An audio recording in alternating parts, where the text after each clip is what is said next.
सोना साठ दुनिया को दिलाना हे घोमचा सरे सा हे घोमचा सरे सा।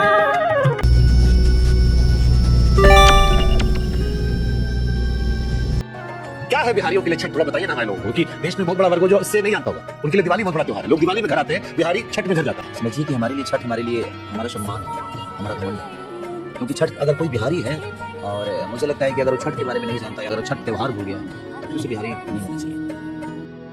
नमो बुद्धाय साथियों, स्वागत है आप सभी का सम्यक कल्चर पे। साथियों, छठ पूजा कार्तिक शुक्ल पक्ष के षष्ठी को मनाए जाने वाला आस्था का पर्व है। 4 दिनों तक चलने वाले इस पर्व से बहुत सारे कहानियां सुनने को मिलता है। ठीक दिवाली के 6 दिनों बाद छठ पूजा की शुरुआत होती है। इस साल छठ पूजा 5 नवंबर से नहाय खाए के साथ शुरू होगी। इसके बाद छठ पर्व 4 दिनों तक चलते हुए खरना, संध्या अर्घ, प्रातःकालीन अर्घ के साथ 8 नवंबर को समाप्त हो जाएगा। छठ पूजा की शुरुआत कैसे हुई, इसका जवाब हमें कई पौराणिक कहानियों से मिलता है। पौराणिक कहानियों के अनुसार त्रेता युग में माता सीता और द्वापर युग में द्रौपदी ने छठ पूजा व्रत रहकर सूर्य देव को अर्घ्य दिया था। लेकिन गौर करने की बात यह है कि इसके कई सबूत नहीं मिलते। तो आज इसी त्योहार का सच्चाई जानेंगे एसजी सर से।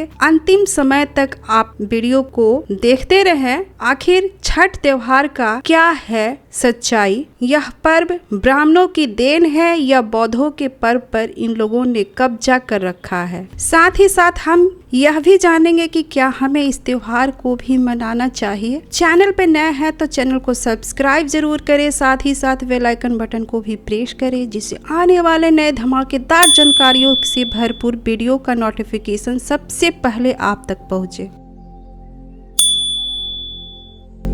आज हम लोग चर्चा करने वाले हैं छठ पर्व पे। आप सभी जानते हैं कि ये एक क्षेत्रीय पर्व है, विशेषकर बिहार में और यूपी के जो पूर्वांचल हिस्सा है, यानी कि जो पूर्वी जो उत्तर प्रदेश कहा जाता है, उसमें बहुत धूमधाम से मनाई जाती है। धीरे धीरे ये पूरे भारत में फैल गया है और अब कई सारे स्टेट हैं, जैसे दिल्ली है वो तो छुट्टी दे रहा है। महाराष्ट्र में भी ऐसी बातें आ रही हैं, क्योंकि बिहार के लोग पूरे भारत में फैल गए हैं और वो शुरू से ही हर प्रदेश में जाते हैं, चाहे वो मजदूर के लेवल पे जाएं या फिर IAS PCS या कोई अधिकारी बन के जाएं, लेकिन वो चाहे नौकरी की तलाश में हर पूरे भारत में फैले हुए हैं। तो ये पर्व भी वहाँ पे फैला हुआ है। पर ऐसा नहीं है कि सिर्फ ये भारत में है। आप USA में चले जाएं, वहाँ पे भी आप देखेंगे कि कई नदियाँ जो हैं उनके नीचे आपको छठ वाले जो स्तूप बनाए जाते हैं वो मिल जाएंगे। नेपाल में बड़े धूमधाम से मनाया जाता है और भी कई सारे जगहों पे मनाया जा रहा है, क्योंकि बिहार के लोग जहाँ जहाँ जाएंगे तो वहाँ पे बाय डिफ़ॉल्ट अपने पर्व त्योहार भी लेकर जाते ही हैं। और बिहार में होली दीपावली कोई मनाए या ना मनाए, छठ एक ऐसा पर्व है कि हर परिवार उसको जरूर मनाता है। मतलब जिसको आप ब्राह्मणवादी परिवार कहते हैं, ब्राह्मणिकल परिवार कहते हैं या हिंदूवादी कहते हैं, उनकी तो छोड़िए, जो यहाँ पे अन्य जो मुस्लिम वगैरह लोग होते हैं बिहार में, वो तक भी मनाते हैं। तो सभी लोग नहीं मनाते, लेकिन कुछ मुस्लिम जो हैं वो भी मनाए जाते हैं, उनकी महिलाएं जो हैं वो भी मनाती हैं, ऐसा भी देखा गया है। तो अब सवाल ये है कि आखिर क्यों छठ पर्व जो है इतना बिहार में फेमस है? यहाँ पे होली दीपावली की उतनी खुशी नहीं होती जितनी छठ की होती है। आप छठ में आप ट्रेनों की टिकट बुक करके देख लीजिए, कभी बिहार जाने वाली मिल जाए आपको, कभी इतनी ज़्यादा भीड़ भाड़ रहती है। तो हम लोग आज हम चर्चा करेंगे कि ये जो छठ पर्व है ये कहाँ से आ टपका है। भाई, आज़ादी के पहले तो कभी इस पर्व को भारत में न सुना गया न देखा गया, और इतना ही बड़ा फेमस है तो बिहार में ही क्यों, पूरे भारत में होना चाहिए था। अलबरूनी आया जिसने भारत के तमाम पर्व त्योहारों के बारे में लिखा था 11वीं सेंचुरी में, उसने तो छठ का कभी जिक्र नहीं किया। मुगलिया सल्तनत में भी कभी छठ की जिक्र नहीं मिलता, कहीं पे कोई जिक्र नहीं मिलता। तो फिर यह अचानक से आज़ादी के बाद जैसे संतोषी माँ टपक पड़ी थी 1965-70 के दशक में, उसी तरह ये छठी मैया कहाँ से टपक पड़ी हैं। इनका जब आप इतिहास पूछेंगे तो जो लोग छठ पर्व मनाते हैं वो लोग बड़ी विचित्र विचित्र कहानी सुनाएंगे, बहुत विचित्र कहानी सुनाएंगे। कोई कुछ बता देगा, कोई कुछ बता देगा, लेकिन एक्चुअल सच्चाई जो है कोई नहीं बताएगा। और सबसे ज्यादा जो कहानी बताने वाले लोग होंगे उनकी कहानी क्या होगी कि अगर आप छठ पर्व नहीं मनाते हो तो मैया जो है वो गुस्सा हो जाती हैं, तो आपके साथ अनिष्ट कर देंगी, विनाश कर देंगी, नष्ट कर देंगी, ये कर देंगी, वो कर देंगी। मतलब जो अंधकार का जो डर होता है, अंधकार का डर दिखा के टॉर्च बेचने वाली कहानी चलती है यहाँ पे। किसी भी छठ पर्व मनाने वाले महिला या पुरुष या परिवार से आप केवल कहानी पूछ लीजिए कि भैया ये छठी मैया की कहानी कब से शुरू हुई है, उनका ये डेट ऑफ बर्थ कब हुआ, उनका जन्म कब हुआ था, कौन सी सदी की पैदाइश है ये, कब से ये मनाया जा रहा है, तो वो कुछ नहीं बता पाएंगे, कोई नहीं बता पाएगा। आपने देखा होगा कि यहाँ के जो पूर्व मुख्यमंत्री थे वो तो पटना घाट पे बहुत आलीशान ढंग से मनाया करते थे। तो यहाँ पे छठ पर्व आप इससे भी अंदाजा लगा सकते हैं कि इसका पूरी तरह से जो सियासीकरण कहा जाता है, जो सत्ता जिसमें इन्वॉल्व हो जाती है, वो लोग भी खूब धूमधाम से मनाते हैं। लेकिन कहानी किसी को नहीं पता है, सच्चाई क्या है इसकी। तो आज हम इसकी सच्चाई थोड़ी जानने की कोशिश करेंगे। हम इस पर्व त्योहार का पूरा निरीक्षण करेंगे, क्या क्या चीज़ें इसमें होता है, और फिर कहीं ना कहीं जो सच्चाई होगा इसमें छुपा दबा वो सामने आ ही जाएगा। उससे पहले मैं आप सभी से ये कहूँगा कि इस वीडियो को ज़्यादा से ज़्यादा शेयर कर दीजिए ताकि सभी लोगों को सच्चाई पता चल सके। पर्व त्योहारों की सच्चाई जब तक आपको नहीं पता चल पाएगी तब तक आप जो है न रेशनल बन पाएंगे, न भारत का आप वास्तविक इतिहास जान पाएंगे। क्योंकि पर्व त्योहारों में इंसान जो है जड़ के अंदर तक घुसा हुआ होता है। वो ऐसे नहीं होता है आप किसी को थोड़ा कह दीजिए ना कि चलो आज ये कर दो वो कर दो, ऐसे मनाते नहीं मनाएगा वो।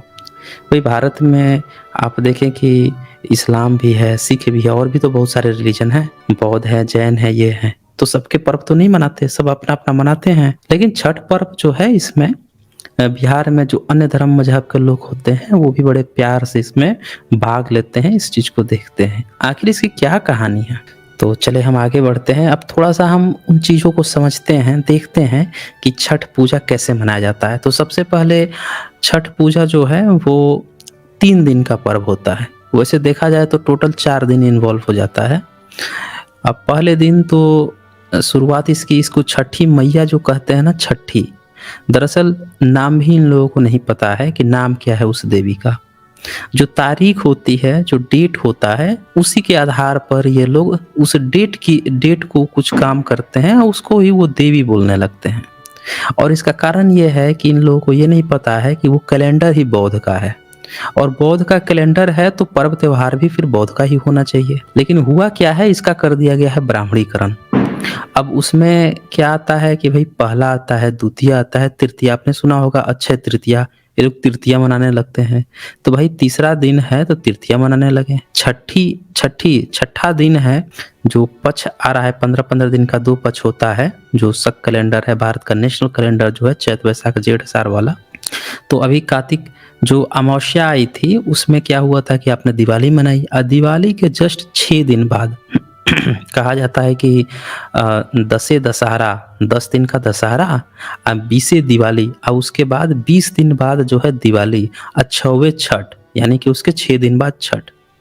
तो अमावस्या होता है, यानी उसके अगले दिन से शुरू हो जाता है अब पूर्णिमा की तरफ कहानी। अमावस्या आ गया, दिवाली मन गई, तो उसके छठे दिन ही ये चीज़ मनाई जाती है।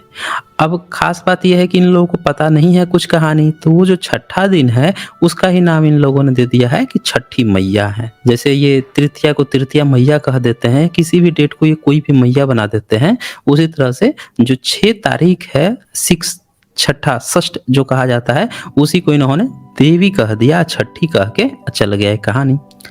अब इनसे पूछिएगा तो ये तरह तरह की कहानी बताएंगे, लेकिन असली कहानी क्या है कि ये जो बौद्धों का जो कैलेंडर है, जो शक संवत है, या जो बाद में 12वीं-13वीं सदी के बाद से उसी को विक्रम संवत का बनाया गया, थोड़ा सा मॉडिफाई किया गया, हालांकि वो गलत मॉडिफिकेशन था। देखा गया है कि बाद में जो चीज़ें आती हैं वो और अच्छी तरह से होती हैं, लेकिन विक्रम संवत एक ऐसा कैलेंडर है कि बाद में बनाया, उसमें भी बहुत ज़्यादा गलतियाँ हैं। शक संवत ज़्यादा अच्छा बना, इसलिए नेशनल इसको भारत का नेशनल संवत बनाया गया। तो उसके छठे तारीख को ही ये लोग पूजा पाठ करते हैं, उसी को छठी मैया ये बना दिए हैं, तारीख को ही देवी बना दिए हैं। होता क्या है इस पर्व में कि सबसे पहले तो इस सामान, बहुत सारा सामान खरीदते हैं, जाते हैं, महिलाएं जो होती हैं, पुरुष भी व्रत रखते हैं, और इस व्रत का उद्देश्य जो होता है वो मन्नत मांगना होता है, मनौती मांगना होता है। आपने सुना होगा बौद्ध मार्ग में चूंकि बिहार जो है बौद्ध मार्ग का केंद्र रहा है, जैन मार्ग का बौद्ध मार्ग का ये केंद्र रहा है बिहार। महावीर का जन्म बिहार में हुआ। अब बुद्ध ने पूरा गया का तो आपने कहानी ही सुना होगा कि वहां पे उन्होंने पूरे ज्ञान का पहली बार जो संचार किया था, उनके अपने प्रश्नों के उत्तर खोजे थे, तो उन्होंने बिहार को उनको कहा गया ज्ञान प्राप्ति का स्थान कहा गया, बोध गया। तो ये गढ़ रहा है। अब इसी बुद्ध और महावीर के गढ़ में जो स्तूप बनाए जाते थे, स्तूपों की परंपरा थी। तो एक छोटा छोटा स्तूप होता था, उन छोटे छोटे स्तूपों को कहते थे वोटिव स्तूप। क्या कहते थे? वोटिव स्तूप। हिंदी जब आप ट्रांसलेशन कीजिएगा उसका, तो इसका मतलब निकलेगा मनौती स्तूप। क्या निकलेगा? मनौती स्तूप। तो यहाँ पे जो छठी मैया में ये जो जाते हैं ये लोग, तो इनको पता नहीं है क्योंकि भारत में बौद्ध मार्ग तो खत्म हो गया, लेकिन इनको ये चीज जरूर पता है कि मन्नत मांगनी है। तो ये क्या करते हैं, छोटा छोटा स्तूप बना देते हैं। ये जितने घाट होते हैं, आप में से जो भी लोग बिहार, यूपी से या अन्य राज्यों से भी होंगे, वो देख रहे होंगे कि आज की शाम को सब लोग गए होंगे घाट पर और फिर कल सुबह जाएंगे सभी लोग। ये आप फोटो देख रहे होंगे, नदी किनारे जाते हैं लोग, नदी को प्रकृति पूजा, जो प्रकृति है उससे जुड़ा। अब बौद्ध मार्ग ये आप लोगों को पता ही है कि ये पूरी तरह से प्रकृति से जुड़ा हुआ है। ये कहता है इस धम्म सनातनो, यानी कि ये सनातन धर्म है। ये सनातन धर्म है या धम्म है, मतलब ये प्रकृति से जुड़ा हुआ है। जैसे पहले था वैसे आज ही आ रहा है। तो पब्लिक जो है पूरा काम कर रही है उन्हीं का, बस वो चूंकि बौद्ध रहे नहीं है और बौद्धों में प्रचार करने वाला नहीं है, लोगों के बीच में घुस घुस कर बताने वाला नहीं है शिक्षाओं को, जो बुद्ध और उनके अनुयायी पहले किया करते थे, वो संख्या कम हो गई है। आज के जो बनते लोग हैं उन पर बड़ी जिम्मेदारी है कि वापस अपने लोगों से घर घर में घूमे। भाई बुद्ध की क्या शिक्षा थी कि आपको हर घर परिवार में जाना है, घुसना है, और वहां से आपको चाहे भिक्षा के नाम पे या जिसके नाम पर आपको लोगों से जुड़ना है। बुद्ध की ये शिक्षा थी, आपको लोगों से जुड़ना है। और बहाना क्या उन्होंने बनाया कि भाई उसे चले जाना, रिक्वेस्ट करना कि भाई हमको खाने के लिए थोड़ा सा खिला दो हमको। वो कहोगे ना तो उसी बहाने आप उससे बात कर पाओगे, ऐसे आप कैसे बात कर पाओगे किसी से। तो उन्होंने बड़ा एक अच्छा ये सिस्टम इजाद किया था लोगों से जुड़ने का। अब देखें होता क्या है कि तो ये इस समय के जितने भंते लोग हैं उन पर बहुत जिम्मेदारी है कि भाई जाइए, लोगों से मिलिए जुलिए, बताइए कि ये जो स्तूप बना के ये लोग मनौती मांग रहे हैं वो वास्तव में वोटिव स्तूप है।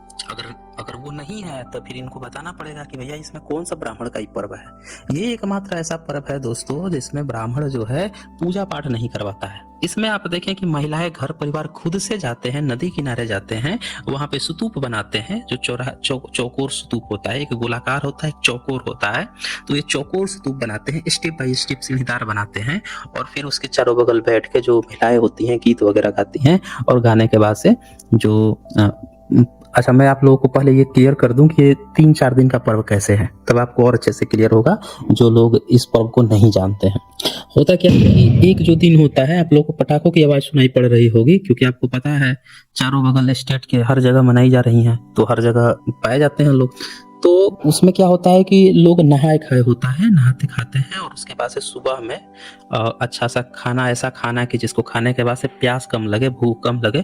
लौकी वगैरह का जो सब्जी होता है, पंपकिन जिसको कहते हैं, पंपकिन मतलब कुछ लोग कद्दू समझते हैं और कुछ लोग जो लौकी होती है वो समझते हैं। तो लौकी जो सब्जी होती है उसकी बनाते हैं, और इस तरह से कुछ बना के और खा लेते हैं रात में, फिर सो जाते हैं, और फिर पूरा दिन जो है बिना जल के रहते हैं। फिर शाम को थोड़ा सा कुछ ऐसा खाना होता है, कुछ बनाकर खाते हैं, मीठे गुड़ वगैरह का, हल्का सा खिचड़ी वगैरह, और फिर अगला दिन पूरे दिन व्रत होता है, कोई पानी वानी नहीं पीना है। और फिर शाम को आपको जाना है छठ किनारे यहाँ पे, और डूबते हुए सूर्य को अर्घ देना है, गीत उत गाते हैं। स्तूप के अगल बगल बैठते हैं ये लोग, और स्तूप के अगल बगल बैठकर और फिर क्या करते हैं कि गीत वगैरह गाते हैं। जैसे ही सूर्य डूबता है फिर ये लोग वापस घर चले जाते हैं। अब इसमें क्या होता है कि इसके बाद से फिर अगले दिन सुबह में भोर में ही सभी लोग फिर से दोबारा जाते हैं उसी छठ जो जहाँ पे बनाए रहते हैं। आमतौर पर कोई तालाब हो या नदी हो उसी के किनारे बनाया जाता है, तो वहां पे जाते हैं, बनौती स्तूप के पास बैठते हैं, सभी लोग गीत वगैरह गाते हैं और वेट करते हैं कि सूर्य कब उगेगा। जब सूर्य उगता है तो यहाँ पे आप देख पा रहे होंगे कि ये जो पानी में जैसे सूर्य उदय होता है तो पानी में सारी महिलाएं घुस जाती हैं और घुसकर हाथ में कुछ कुछ अपना सूप वगैरह बनाती है। एक और बात ध्यान दीजिएगा दोस्तों, इसमें सभी महिलाएं सूप का प्रयोग करती हैं। किसी भी वर्ग जाति संप्रदाय की महिलाएं हों, सब महिलाएं जो हैं सूप का प्रयोग करती हैं। और जो सूप होता है वो जिसको अछूत लोग समझते थे अभी तक, एक जाति होती है जिसको लोग डोम कहते हैं, वो जातियां जो है बनाती हैं इन सूपों और उसका लेकर इस्तेमाल करते हैं। तब इनको कोई छूत अछूत नहीं लगता है। ऐसे तो बड़ा उसको समझते हैं कि बड़ा अछूत है, नीचे जाती है। यहाँ पे देवी की पूजा करनी हो तो उसके ही हाथ का बना हुआ सूप लेके जाते हैं। और इसी तरह से जब शादियाँ होती हैं तो शादियों में भी ये लोग जिसको डोम ये कह रहे थे, उसी जाति का बनाया हुआ एक और भी एक तरह का होता है, कोई सामान होता है, वो जरूरी होता है, उसी को लेकर ये शादी करने भी जाते हैं। तो वहाँ पे उसकी बड़ी रिक्वायरमेंट है। ऐसे जो है वो अछूत है। देखिए थोड़ी चालाकी देखिए इन लोगों की। तो उसको लेके जाते हैं, जैसे सूर्योदय होता है तो उसको ये दिखा के और अर्घ देते हैं। अब ब्राह्मणों ने इसमें एक चाल खेल दिया, सोचा कि भाई यहाँ तो लोग खुद से ही अपना पर्व त्योहार मना ले रहे हैं, हमारा तो यहाँ है नहीं। तो ब्राह्मण ने एक खेल दिया कि भैया चलो हमको आप लोग कुछ दान वान दे देना, हम जो है आपका लोटे से पानी जो है वो आपके आंचल में ऊपर से गिरा देंगे, अर्घ दिला देंगे सूर्य को देखते हुए। अब कुछ लोग शुरू कर दिए, पंडित जो है उसने अपना धंधा शुरू किया कुछ से। तो आप देखेंगे कि कुछ जगह जो है पंडित भी इसमें घुस गए हैं, कारोबार चला रहे हैं। अब बहुत जगह जो है घर का जो बेटा होता है वो अपनी माँ को अर्घ दिला देता है, ऐसे करता है। मतलब कुल मिला के ये एक नन ब्राह्मणिकल पर्व है जिसमें किसी ब्राह्मण का स्थान नहीं है और ये कर रहे हैं। बस ये लोग जानते नहीं हैं कि ये पर्व का जो सिस्टम है वो आया कहाँ से है, कहाँ से किन चीजों को ये काम कर रहे हैं। और इसको ये क्या समझ लेते हैं कि ये हमारी परंपरा है, पीढ़ी दर पीढ़ी लोग करते आए हैं और ये अपने को सभी लोग हिंदू भी समझते हैं। ये देखिए बड़ा ध्यान से समझिएगा दोस्तों, ये सब लोग अपने को तथाकथित हिंदू समझते हैं या ब्राह्मणवादी समझते हैं और स्तूप रख कर जानते नहीं है कि स्तूप है, मनौती स्तूप है, अब मन्नत मांगते हैं उसके चारों तरफ दोस्तों। ये बड़ा एक गजब का चीज है इसमें। और देखिए अब पानी में, देखिए पानी में आपको दिख रहा होगा सुबह में शाम को भी सब पानी में घुस जाते हैं। ये सामान देखिए, ये इसमें आप सूप देख रहे होंगे, सूप में ये सारे सामान रखे गए हैं। ये केला है, इसमें आपको नारियल दिख जाएगा, इसमें आपको और भी बहुत सारे जितने भी फल होते हैं, इस समय जितने भी फल मिलते हैं, खट्टे फल, यहाँ तक कि आप देखें किसी भी पूजा पाठ में नींबू वगैरह नहीं चढ़ता है, इसमें नींबू का बड़ा वाला जो गागल होता है वो रख के ले जाते हैं। जरा सोचिए किसी भी ब्राह्मणवादी पर्व त्योहार में नींबू प्रतिबंधित है। आपने सुना होगा 1970-65 में जो मूवी आई थी संतोषी माँ की मूवी, उसमें क्या दिखाया था लास्ट में कि संतोषी माँ कहती है कि देखो नींबू मत डालना, नींबू डाल दोगे तो उस बेचारी को पूरा शरीर में ही कोढ़ हो जाता है, पता नहीं क्या हो जाता है, व्हाइट दाग पेचेज होते हैं वो हो जाता है। फिर जो है जाके माफी उफी मांगते हैं, फिर देवी माँ प्रकट होती हैं, उसका सही कर देती हैं। जबकि ये एक ऐसा पर्व है जिसमें कि देखें खट्टा जो सबसे फल होता है, जो नींबू का बड़ा रूप गागल होता है, बड़ा वाला नींबू, वही लेके जाते हैं लोग पूजा पाठ करने। इससे भी आप समझ सकते हैं कि नन ब्राह्मणिकल पर्व है। पर जो भी लोग मनाते हैं उनको ये पता नहीं है कि ऐसा वो क्यों कर रहे हैं और ऐसी चीजें किस मार्ग में ऐसी चीजें की जाती हैं, अलाउड है। आप मेरी बात को समझ रहे हैं ना? तो ये सारे फल वल और ये सारी चीजें लेके जाई जाती हैं। और देखिए इसमें ये सारी औरतें गई हैं, आप देखिए सारे फल पकवान वकवान जितनी भी चीजें हैं ये सारी ले जाई जाती है। नेचुरल चीजों को, जो प्राकृतिक चीजें हैं उन चीजों को लेकर ये लोग छठ पर जाते हैं। और देखिए ये सारी फोटो जो है ये नेपाल की ली गई है। नेपाल में जनकपुर जो जगह है वहां की लिया गया है। ये इसमें देखें कि जब महिलाएं लाइन से यहाँ पे खड़ी हैं पानी में सूप लेकर, यही सूप जिसको मैं बोल रहा था कि जिसको अछूत कहते हैं, वो जाति बनाती है और उसी से ही खरीद कर ये लोग लेके जाते हैं। ये देखिए, यानी कि ये पर्व एक ऐसा पर्व है जिसमें ये भी दिखाया जा रहा है कि हम किसी उसको नीच नहीं मानते हैं, उसकी भी चीज इस्तेमाल करते हैं, ये चीज दिखाया जा रहा है। और स्तूप भी मैं दिखाऊंगा कि ये कैसी स्तूप बनाते हैं। यहाँ पे किसी देवी वगैरह की किसी मंदिर उंदिर में जाने की व्यवस्था नहीं है, ये भी ध्यान दीजिएगा दोस्तों। आना किसी पंडित को बुलाकर कथा कहलाया जाता है। महिलाएं खुद जो है अपने आंगन में शाम को, अभी जैसे शाम को गई नदी किनारे और वहां से जब आती हैं तो वहां पे वो बना लेती हैं, बकायदे जो है सारी महिलाएं हर घर में जाती हैं और वहां पे गीत वगैरह खुद गा लेती है, किसी पंडित को नहीं बुलाया जाता है। और अब ये देखें सिंदूर की प्रथा भी चल पड़ी है इसमें। मुझे याद है जब मैं छोटा था तो कभी गांव वगैरह मैं गया था तो वहां पे देखा मैंने कि पहले महिलाएं जो हैं छोटा छोटा सिंदूर लगाती थी। अब पिछले कुछ समय से मैं देख रहा हूँ कि जो ब्राह्मण परिवार की महिलाएं हैं वो पूरे नाक तर से लेके ऊपर तक लगाती हैं और बाकी की जो ओबीसी SC ST की महिलाएं हैं वो इनका मुंह देखती हैं कि पंडिताइन कैसी कर रही हैं वैसे हम भी करें। अगला साल से वो भी नाक से लेके ऊपर पूरा सिंदूर छीट रही हैं, लगा कॉपी करने की प्रथा है, देखते रहती हैं कौन क्या कर रहा है। अच्छा वो और ये खुद से इन लोगों के मन में भ्रम बैठा हुआ है कि वो सो कॉल्ड ऊंची जाति के लोग हैं, वो जैसा करते हैं उन लोगों को ज्यादा पता है तो देवी माता के बारे में, पर्व त्योहार के बारे में, तो वो नाक से खींच रही है भाई, ये भी नाक से खींचना शुरू कर दिए। तो इस तरह से जो प्रथाएं हैं पिछले आप देखें 40, 50, 60, 70 सालों के अंदर में ये एक प्रथा शुरू हुई और धीरे धीरे आज देखें बिहार से निकल के, झारखंड से निकल के, और आप देखें कि दिल्ली वगैरह से निकल के पूरे भारत में फैल चुकी है, विदेशों तक में फैल गई हैं। और जैसे करवा चौथ जिस तरह से फैला टीवी के माध्यम से, उसी तरह से ये छठ पर्व भी है, बहुत धूम धड़ाके से फैल रहा है। और राज्यों में तो वोट की नीति है, क्योंकि बिहारी लोग हमेशा हर राज्य में फैले हुए हैं, तो वहाँ की सरकार सोचती है कि इसी बहाने छठ उठ की छुट्टी उट्टी दे देंगे, आधी दिन की, एक दिन की, और चूंकि जाम कर देते हैं ना, पूरा पब्लिक ही नदी किनारे जाता है, वहां से जो रोड जा रहा होगा पूरा जाम हो जाएगा, शाम को जाम कर देगा, सुबह में जाम कर देगा, पूरे लोग भर जाते हैं ना। एक भी सिंगल आपको बिहारी नहीं मिलेगा जो छठ पर्व में छठ घाट पर न जाता हुआ मिले, छठ पूजा न मनाता हुआ मिले। मतलब वो कुछ सुनेंगे भी नहीं, आप उनको कितना भी समझा दीजिए कि भैया ये तुम जो है ये जो पर्व मना रहे हो यार नॉन ब्राह्मणिकल पर्व है, तो सोचो तो सही कहाँ से आया, क्या इसके हिस्ट्री, कोई मतलब नहीं है। हमें मन्नत मांगना है, मनौती मांगना है भाई, ये स्तूप बना के, मनौती स्तूप बना के और उसकी पूजा पाठ करने पहुंच जाते हैं। कुछ तो अब ऐसी प्रथा इन लोगों में चल गई है मन्नत की कि कोई लेटते हुए जाता है, कोई पूरा रोड साफ करते हुए जाता है, कोई नंगे पैर जाता है, देह छिल गया, बदन छिल गया, अब जा रहे हैं मन्नत मांगने। कोई मन्नत मांग रहा है कि मेरा बेटा नहीं हुआ है, बेटा हो जाए। कोई बेटी तो खैर कोई मांगता ही नहीं है। बिहार में वैसे भी बेटियों की संख्या बेटों से ज्यादा ही है। बिहार एकमात्र ऐसा स्टेट है, और भी स्टेट होंगे जहाँ पे लड़कियों की संख्या लड़कों से बहुत ज्यादा है। अब पिछले समय से शायद बराबर हुआ हो या कम हुआ हो, लेकिन इतिहास रहा है बिहार का कि हमेशा यहाँ लड़कियों की संख्या जो है लड़कों से ज्यादा ही रही। तो ये चीज जो है यहाँ पे आप देख सकते हैं, ये देखिए, ये नजर आप देखिए, बीच में नदी वगैरह है।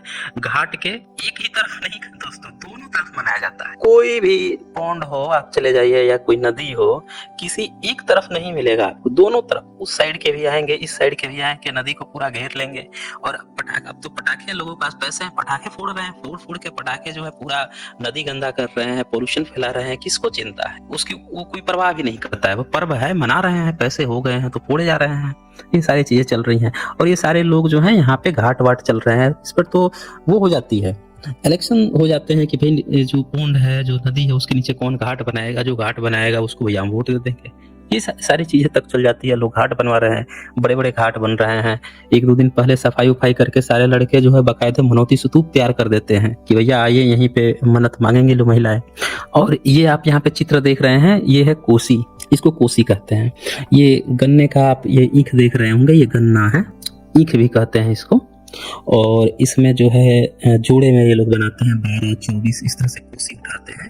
जिनके यहाँ किसी के यहाँ शादी हुई होगी, नई शादी हुई होगी, या कोई किसी ने मन्नत वगैरह मांगी होगी, तो ये लोग कोसी भरते हैं। गन्ना जो है, चूंकि ये भी फल है, प्राकृतिक चीजें हैं, तो इसको जो है इसके दिए हुए लगा लेते हैं, और इसको सुबह में घर परिवार का जो पुरुष होगा वो उठा के ले जाएगा नदी किनारे तक। फिर वहां पे जो मनौती स्तूप होगा उसके चारों तरफ इसको फैला के, बीच में मनौती स्तूप रहेगा और उसके चारों तरफ ईख ये लगा देंगे, और महिलाएं खुद से गाना वाना गा के और पूजा पाठ, पूजा क्या मतलब जो भी गीत वीत गा के छठी मैया का वो कर लेंगी।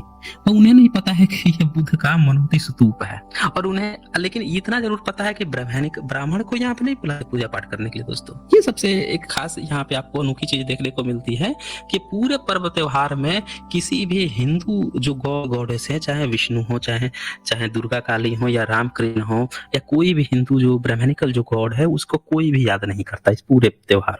यहाँ पे सिर्फ मनौती स्तूप होती है, और वो जो डेट है, पौधों का जो कैलेंडर है, उस कैलेंडर का जो छठा दिन है, उसी छठ को ये लोग छठी देवी कहने लगे हैं। शायद ब्राह्मणवादियों ने ऐसा प्रचार कर दिया, देवी कहलाना प्रचार करवा दिया। हालांकि देव देवी और देवता ये सारे शब्द पौधों के ही हैं, लेकिन चूंकि पिछले 50, 60, 70 सालों में शुरू हुआ है ये पर्व, तो ब्राह्मणवादियों ने इसको इस तरह से ढाला है, लेकिन तब भी पब्लिक जो है ब्राह्मणिकल सिस्टम को इसमें घुसपैठ नहीं करने दी है।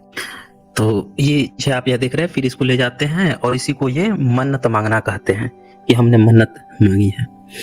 ये देखिए, ये आपको एक स्ट्रक्चर दिख रहा होगा, पौधों का ये स्तूप है, गोलाकार स्तूप है। इसमें आप देख रहे होंगे स्टेप बाय स्टेप ऐसे उठा हुआ है।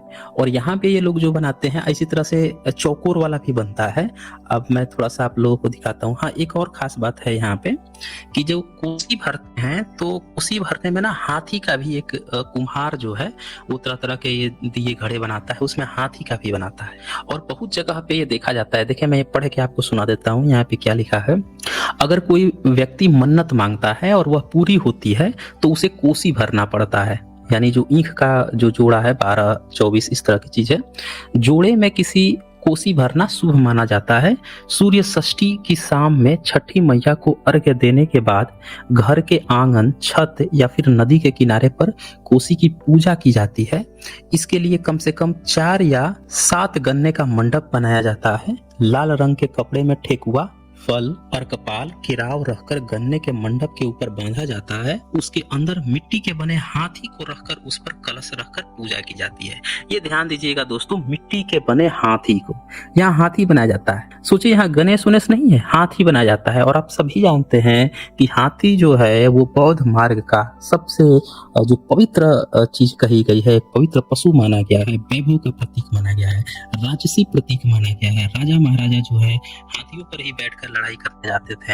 हाथ को समृद्धि का प्रतीक माना गया है। इतना समृद्धि का माना गया कि उसका सर काट के इंसान पर लगाया गया ये ब्राह्मणिकल सिस्टम जो है शुभ लाभ करवा रहा है। हर जगह गणेश गणेश करवा रहा है। उसने भी यहीं से कंसेप्ट चुनाया क्योंकि हाथी जो है वो जो बुद्ध मार्ग का सबसे प्रतिष्ठित वो चीज है।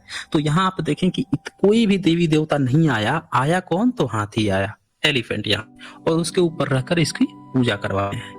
तो ये कुल मिला के आपने देखा कि एक ऐसा पर्व है जो छठी पर्व है। और बिहार के लोग जहाँ पे जो बुद्ध और जैनों का जो गढ़ रहा है वहां पे आज भी मनौती स्तूप की पूजा हो रही है। नाम बदल दिया गया है और लोगों ने इसको ब्राह्मणवादी ढंग से पूजा पाठ कर रहे हैं, लेकिन ब्राह्मण का इसमें कोई नामो निशान नहीं है। उसी तरह से प्राकृतिक रूप से लोग पूजा पाठ करते चले आ रहे हैं। जरूरत है लोगों को इसका असली इतिहास समझाने की। अब यहाँ पे आप ये देखें, ये मैंने यहाँ पे एक तस्वीर लगाई है। इसमें आप देख रहे होंगे ये मनौती स्तूप है दोस्तों। ये मनौती स्तूप जो है वहां पे बनाया जाता है छठ के घाट पे। और ये स्तूप जो है जिस तरह से गोलाकार और चौकोर जो होता है उसी आकृति में बनाया जाता है। और देखें इस तरह की जो प्रतिमाएं होती हैं, इस तरह का जो स्तूप बनाने की परंपरा है चौकोर टाइप का, ये कई जगह पर पाया गया है। जैसे अहिछत्रा में पाया गया जो बौद्धों का स्तूप बनाया गया था, और भी बहुत जगह पाया गया है। तो ये सारी स्तूप जो है नदी किनारे पाए जाते हैं। ह्वेनसांग जब आए थे 7वीं सेंचुरी में तो उन्होंने क्या लिखा कि जो सम्राट हर्षवर्धन थे उन्होंने 10,000 स्तूप बनवाए थे गंगा नदी के किनारे। अब सोचिए गंगा नदी के किनारे 10,000 स्तूप बनवाना, इसका मतलब कि वो इसी मनौती स्तूपों की बात कर रहे थे कि ये बहुत पुरानी परंपरा थी। नदी किनारे इस तरह की स्तूप बनाने की परंपरा बौद्धों की बहुत पुरानी थी। यही कारण है कि आज भी ये बिहार, यूपी और कई अन्य राज्यों में जिंदा है, मनाई तो जा रही है। बस लोग एक्चुअल थोड़ा सा इतिहास गड़बड़ हो गया है, लेकिन इतना पता है कि इसमें ब्राह्मण का कोई रोल नहीं है। समझ रहे हैं? किसी देवी देवता को इसमें नहीं घुसने दिया जाता है। आप दिवाली मनाते हैं तो दिवाली में कहानी आपको जोड़ देते हैं कि देखो राम आया, कृष्ण आया, तो वो हो गया, तो दुर्गा काली हो गई, सब में जोड़ते हैं ना। चाहे रामनवमी का कहानी हो तो भी राम घुसेड़ देगा, दुर्गा घुसेड़ देगा, कृष्ण का कुछ घुसेड़ देगा, सब में। लेकिन ये एक ऐसा पर्व है कि ये चाह के भी किसी देवी देवता को नहीं घुसेड़ सके हैं दोस्तों। इससे भी आप अनुमान लगा सकते हैं कि ये कितना विशुद्ध रूप से भारत का जो सम्यक मार्ग था उस ट्रेडिशन से जुड़ा हुआ यह पर्व है। अच्छा, इसमें डॉक्टर राजेंद्र प्रसाद जो भाषा वैज्ञानिक हैं और जो बौद्ध मार्ग पर उनका गहरा रिसर्च है, उन्होंने अपना एक ट्वीट किया, उस पे वो लिखे थे छठ घाट पर सिरसौता बनाया जाता है, इसी को बोलते हैं सिरसौता। यह मनौती स्तूप है। देखिए इनका भी मानना है कि यह मनौती स्तूप है। और किसी भी महिला जो जाती है इसके चारों बगल जो बैठ के महिलाएं जो गीत वगैरह गाती हैं, दरअसल इससे मन्नत ही मांगती हैं। ये भी ध्यान दीजिएगा, इसीलिए इसको मनौती स्तूप कहा जाता है।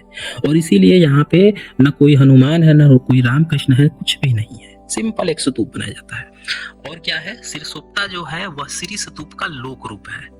आप जानते हैं कि बौद्ध मार्ग में लौकिक ही रूप होता है, कोई परलौकिक नहीं होता है। ये कोई ब्राह्मण धर्म की तरह या किसी अन्य धर्म की तरह आसमानी कुछ भी नहीं होता, जो होता है इसी लौकिक ही होता है। तो ये कहते हैं ये यही लौकिक रूप है या लोक रूप है। सिरसौता की ये तस्वीरें हैं। तो उन्होंने एक ट्वीट जारी करके ये चीज दिखाया है।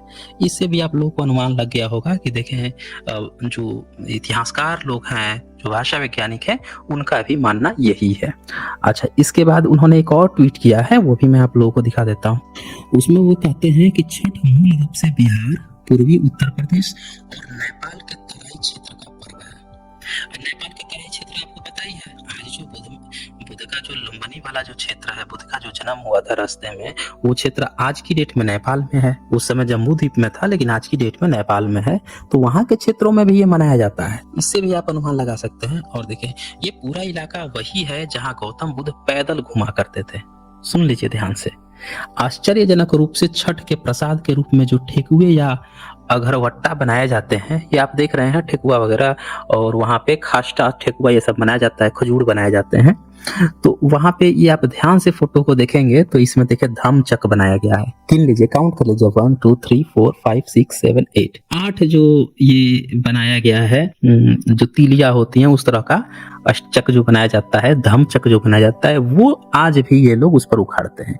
अब पीपल का जो पत्ता जो बुद्ध मार्ग का प्रतीक है, वो पीपल के पत्ते भी इस पर बनाए जाते हैं। ये देखिए इस चित्र, ये पकवान जो बनाए जाते हैं, मतलब वहां तो वैसे तो सारे फल ले जाए जाते हैं, चाहे खट्टा हो या मीठा, और उसके साथ जो पकवान बनते हैं उस पर भी जो प्राकृतिक बुद्ध मार्ग का जो प्रतीक है धम्मचक्र, और ये सारे परिवार वाले आज भी बनाते हैं। चाहे वो किसी भी फैमिली से हो, चाहे वो सो कॉल्ड अपने को अपर कास्ट कह रहे हो या सो कॉल्ड अपने को लोअर कास्ट कह रहे हो, सब लोग इसी तरह के पकवान बनाते हैं।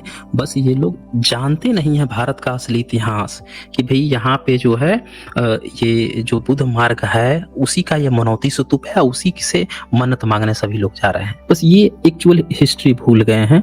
आगे वो लिखते हैं कि उस पर पीपल पात और धम्मचक्र की छाप होती है। तो देख लीजिए आप, यहाँ पे धम्मचक्र और पीपल पात वगैरह ये सब बनाए जाते हैं।